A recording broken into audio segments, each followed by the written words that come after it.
Este é o nosso momento de espiritualidade. Este é o momento no qual nós nos colocamos na presença do Deus unitrino. Diga comigo, em nome do Pai, e do Filho, e do Espírito Santo. Amém. E é em nome do Deus que ama, do Deus que cuida, do Deus que providencia. É em nome de Jesus, Senhor e Salvador. É em nome do Espírito Santo, o santificador, aquele que restaura e renova, que nós nos reunimos mais uma vez para louvar, glorificar, adorar, mas também para ouvir a palavra de Jesus, mas também para aprender mais com a palavra de Jesus, mas também para orar com a palavra de Jesus. Então, na presença do Deus unitrino, nós nos apresentamos. Na presença do Deus unitrino, nós apresentamos nossa família, apresentamos tudo o que vivemos, tudo o que temos e tudo o que somos. E tudo entregamos e consagramos a Deus Pai. Vamos rezar juntos. Pai nosso que estais nos céus, santificado seja o vosso nome. Venha a nós o vosso reino. Seja feita a vossa vontade, assim na terra como no céu. O pão nosso de cada dia nos dai hoje. Perdoai as nossas ofensas, assim como nós perdoamos a quem nos tem ofendido. E não nos deixeis cair em tentação, mas livrai-nos do mal. Amém. E este nosso momento de espiritualidade, ele é todo embasado na palavra de Jesus. Por isso, neste momento, eu convido você a aclamar o Evangelho de Jesus Cristo. A palavra de Jesus tem sentido e eu vou ouvir a palavra do Senhor. E a palavra de Jesus, neste dia, está em Lucas capítulo 19, versículos de 45 a 48. O Senhor esteja conosco e Ele está no meio de nós. Proclamação do Evangelho de Jesus Cristo, narrado segundo Lucas. Glória a vós, Senhor. Naquele tempo, Jesus entrou no templo e começou a expulsar os vendedores. E disse: está escrito, minha casa será casa de oração. No entanto, vós fizestes dela um antro de ladrões. Jesus ensinava todos os dias no templo. Os sumos sacerdotes, os mestres da lei e os notáveis do povo procuravam modo de matá-lo, mas não sabiam o que fazer, porque o povo todo ficava fascinado quando ouvia Jesus falar. Esta é para nós palavra da salvação. Glória a vós, Senhor. Nós estamos dando seguimento ao Evangelho de Lucas. Ontem nós aqui falávamos a respeito de Jesus que chorou quando olhou para Jerusalém. E o Evangelho de hoje mostra Jesus já no templo. E olha o início aqui do Evangelho. Jesus entrou no templo. Então, ele já fez toda a caminhada, ele já entrou em Jerusalém e agora ele está no templo. E a preocupação, a intenção de Lucas, o autor deste evangelho, é reconstituir a cronologia dos acontecimentos. Em primeiro lugar, falando de cronologia, Lucas vai recordar a expulsão dos vendilhões do templo. Jesus entrou no templo e começou a expulsar os vendedores, os vendilhões. Aí você pode estar se perguntando, meu irmão, minha irmã, como assim Jesus expulsou os vendilhões do templo? E tinha vendilhões, tinha vendedores no templo. O que eles vendiam no templo? Primeiro vamos falar do templo. O templo é o lugar sagrado para o povo de Deus. O templo é o lugar onde Deus se manifesta, onde Deus ele se deixa encontrar pelo seu povo. pelo povo escolhido. É no templo que o povo ouve a palavra, o anúncio da palavra. É no templo que o povo ele recorda, através das cerimônias, das celebrações, das liturgias, todos os feitos de Deus, toda a bondade de Deus, todo o cuidado de Deus, todo o zelo, toda a libertação que Deus exerceu sobre o seu povo, desde o Egito até o momento presente. Tudo isso se dava ali dentro do templo. Era o lugar celebrativo, o lugar da celebração, lugar da liturgia, o lugar da intimidade com Deus. E é neste lugar, é no templo, que os vendedores estão ali, vendendo. Eles vendem o quê? Eles vendem os animais que serão oferecidos no templo, porque era um costume daquele tempo. Quem vinha a Jerusalém, em particular no tempo de Páscoa, vinha para fazer oferendas, vinha para oferecer sacrifícios. E os sacrifícios daquele tempo eram feitos através de animais. Então comprava-se os animais ali no templo, num determinado lugar do templo. Pagava-se este animal comprado e pagava-se com a moeda do templo. O templo já tinha sua própria moeda. Então, na verdade, o templo tinha virado um grande comércio religioso também. Vendia-se ali a fé, vamos dizer assim, comercializava ali o sagrado, talvez seja melhor dizer assim. E aí Jesus então vai expulsar esses vendedores, esses vendilhões. E nós sabemos como ele fez isto. Ele vai derrubando as mesas que faziam as trocas de câmbio, né, que trocavam os dinheiros, porque as pessoas vinham para Jerusalém de todos os lugares. E elas traziam dinheiro dessas regiões onde eles viviam. E esse dinheiro era tido como dinheiro impuro, não podia entrar no templo. Por isso era preciso trocar o dinheiro que vinha de fora, trazido pelos judeus espalhados, né, por todos os lugares onde viviam. Então tinha ali as mesas de câmbio. Jesus derruba tudo. E Jesus vai fazendo realmente ali uma limpeza. Só que os vendedores que estão ali no templo estão a serviço de alguém. Eles não estão ali em nome próprio. Eles estão servindo alguém. E eles estão servindo quem deveria dar a função verdadeira ao templo, que eram os sacerdotes, os escribas, os anciãos. Eram eles que deveriam estar dando uma função ao templo. E, no entanto, não é isso que está acontecendo.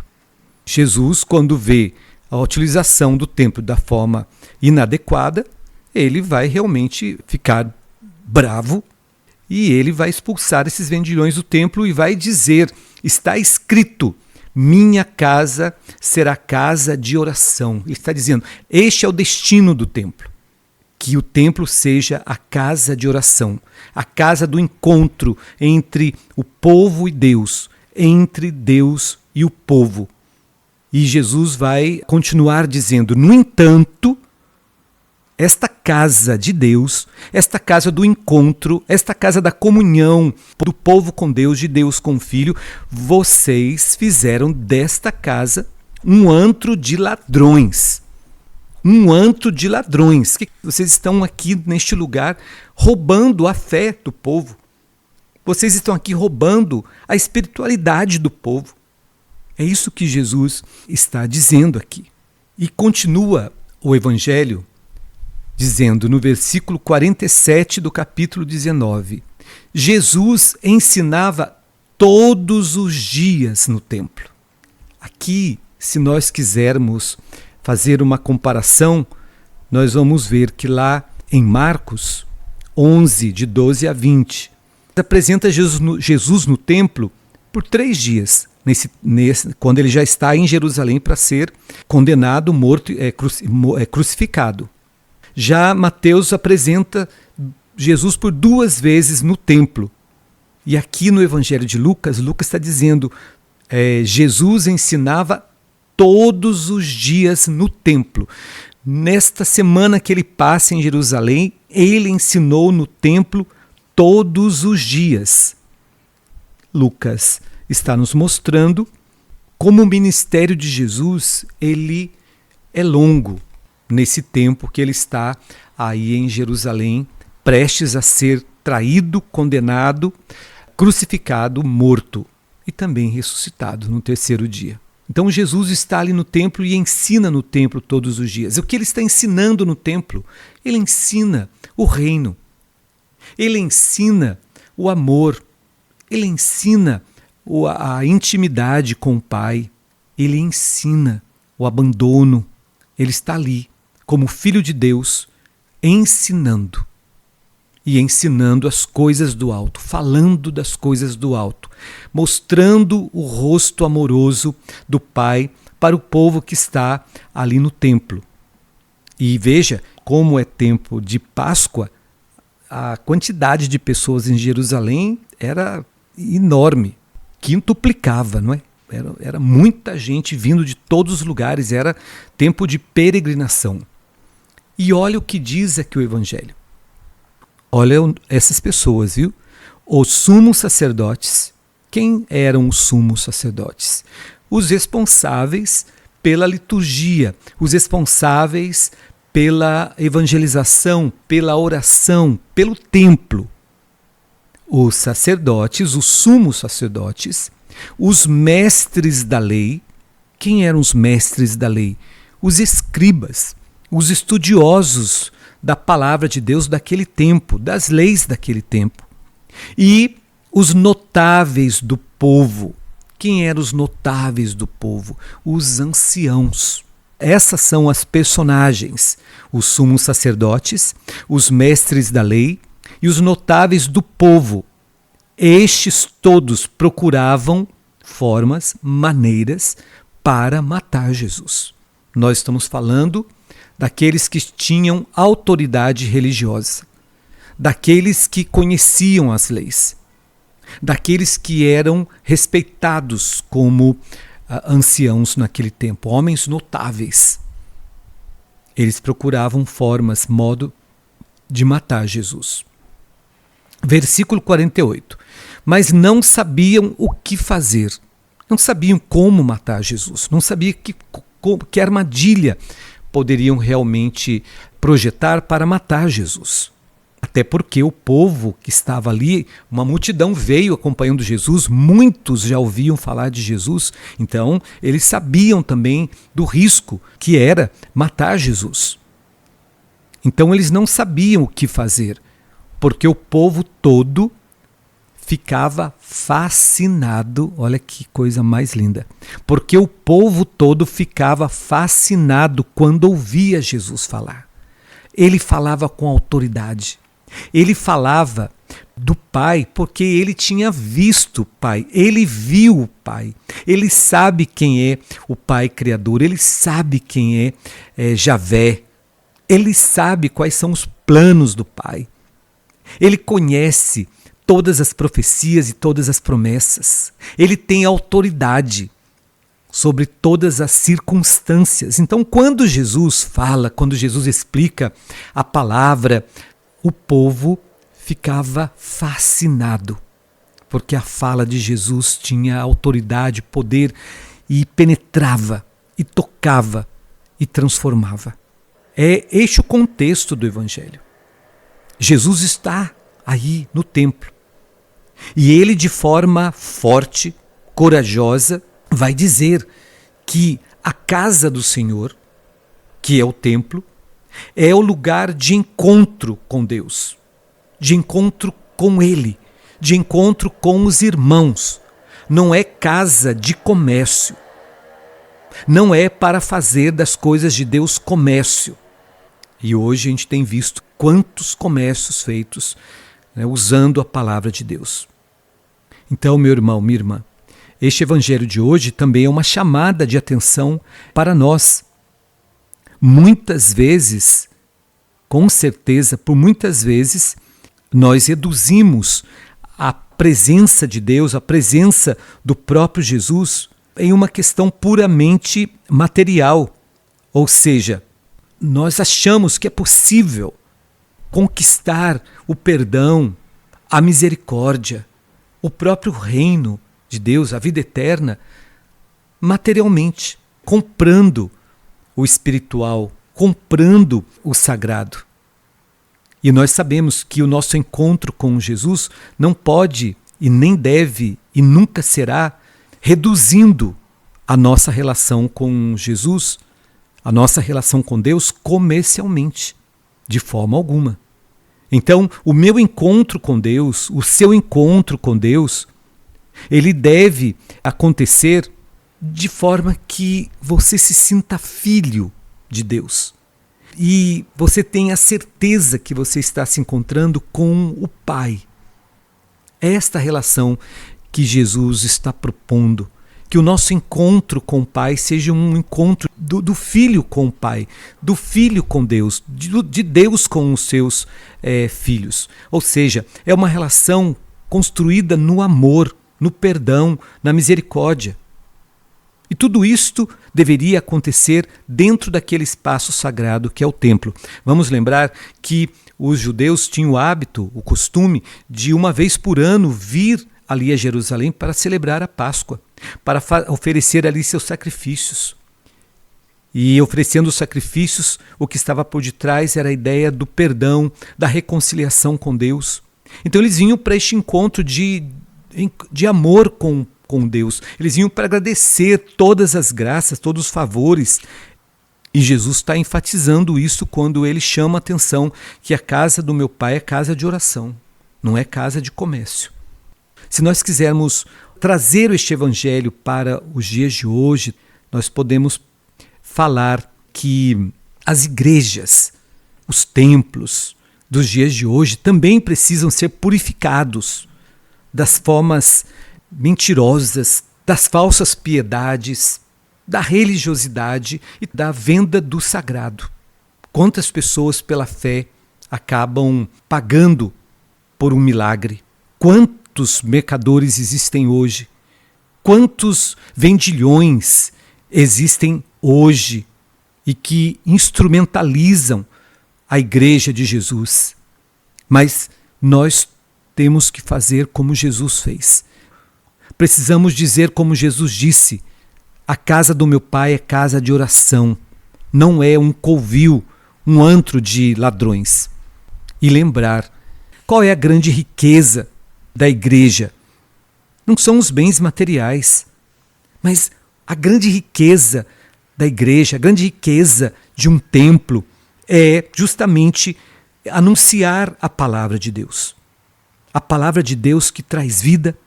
A grande riqueza de uma igreja, de um templo, é anunciar o Evangelho que liberta, o Evangelho que nos chama a uma vida de justiça, de coerência, de amor, de verdade, é anunciar a salvação. Estas são as tarefas do templo. O templo é este lugar. E no tempo de Jesus era justamente o contrário de tudo isso que se estava vivendo. Por isso Jesus vai chamar a atenção do povo, dos sacerdotes, dos escribas, dos anciãos. Alicerçados na tua palavra, Jesus, nós louvamos, glorificamos e bendizemos o teu nome. Hoje tu estás nos ensinando a grandeza, a importância do templo, da casa de oração, deste lugar aonde Deus se manifesta, deste lugar aonde o encontro da humanidade com Deus acontece. Não pode ser, de fato, Senhor, o templo, a casa de Deus, o lugar do comércio, o lugar das vendas, o lugar da exploração da fé do teu povo. Obrigado, Senhor, porque com o teu testemunho, com o teu zelo, com o teu amor pelo templo, a tua atitude purificou, lavou a religião daquele tempo, purificou a religião do povo escolhido. Livra-nos, Senhor, a todos nós, de fazermos da nossa fé, da nossa religião, fonte de ganho, fonte de renda. fonte de exploração, fonte de enriquecimento. Livra-nos de usarmos da fé dos nossos irmãos para o enriquecimento. Livra-nos de usarmos da fé dos nossos irmãos para a exploração. Por isso estamos pedindo uma fé viva, uma fé pura, uma religião verdadeira. Queremos de verdade te adorar em espírito e em verdade. Livra-nos da tentação de controlarmos os nossos irmãos através da palavra, através da fé. Quantas pessoas controlam os outros dentro do espaço religioso, usando da palavra, usando de pregações que impõem medo? Não. Que a nossa fé, que a nossa religião não seja para controlar, mas seja para libertar os nossos irmãos. Hoje, Senhor Jesus, com a Tua palavra, nós aprendemos que o templo é o lugar da intimidade, é o lugar do encontro com os irmãos e com o Pai, é o lugar onde o amor poderoso de Deus se manifesta, é onde a palavra de Deus que liberta, que salva, é proclamada, onde toda a história da salvação ela se manifesta. Muito obrigado, Jesus, por este ensinamento. Dai-nos a sensibilidade de cuidarmos dos nossos espaços de oração. Dai-nos, Senhor Jesus, zelo pela Tua casa, zelo pelos espaços religiosos, os templos, as igrejas, os santuários. Faz-nos zelosos com estes espaços, que são espaços de comunhão contigo, de comunhão com o Pai. Nós te agradecemos, Senhor, por este momento. Nós te agradecemos por todos os teus ensinamentos. Bendito seja o teu nome, glorificado seja o teu nome. Não nos deixe também, Senhor, não nos deixe esquecer que o nosso corpo também é templo, precisa ser honrado, precisa ser cuidado, porque em nós mora o Espírito Santo. São Paulo diz claramente: não sabeis que sois o templo, a morada onde habita o Espírito Santo de Deus? Então que possamos honrar o nosso corpo, cuidar do nosso corpo, porque no nosso corpo também o teu amor se manifesta. No nosso corpo o Espírito Santo habita e através do nosso corpo o Espírito Santo se movimenta para continuar a tua missão. Louvado seja o teu nome.